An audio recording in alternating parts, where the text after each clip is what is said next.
Number 3 on our holiday moments list is a true American legend, Bob Hope. Merry Christmas! How big is Bob Hope? He's the only person to have 4 stars on Hollywood's Walk of Fame. 1 for his movies, 1 for radio, 1 for his live performances, and 1 for his great work on TV. Most notably, his annual Christmas specials, a ride of the season that for most people feels as traditional as the pealing of silver bells. Thank you very much. Thank you. Here I am, the star for the top of your Christmas tree. That's what many viewers wrote in. They'd like to see me hanging from their tree.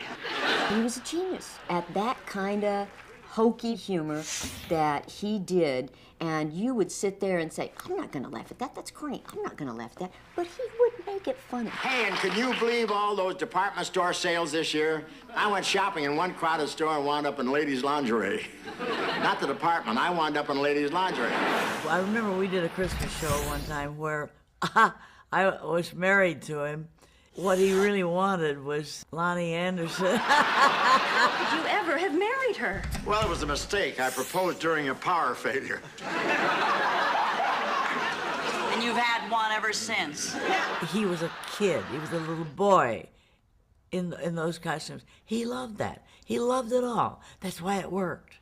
Of course, Hope's most well-known costume was a military uniform. It started back in May of 1941, 7 months before the attack on Pearl Harbor, when Hope reluctantly agreed to perform at a California naval base. We all know the story about how it started. They wanted to get him down to San Diego or something, to a naval station, and he didn't want to do it. And they finally got him down there, and he did it, and the audience was so responsive that he said, hey, we have to do more of this. But everyone has the Christmas spirit around here. I know I saw him passing it around. It really meant a great deal to him to always go where the guys were. This is Christmas Day, Vietnam. The guys here don't ask for much in Vietnam. In fact, the sergeant out here just said you're thrilled if you just wake up Christmas morning here. He's very courageous. He was under fire. And he went with a skeleton crew. He had a guitar player. He had Francis Langford.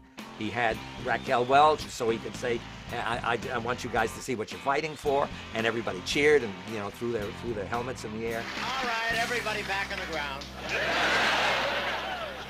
Say, Bob, am I standing in the right place?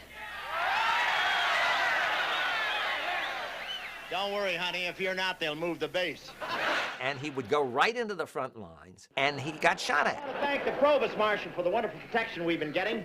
They have 25 men with machine guns guarding the girls. Isn't that nice? And for the fellas, they have a midget with a slingshot. They would show the faces of these servicemen and how much they appreciated him.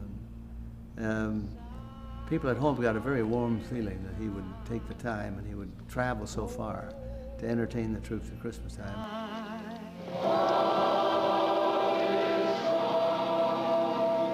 That's the legacy Bob Hope left for me. It was how much he cared about our young men and women overseas. So have a great 73, and we'll all pray for peace. God bless you.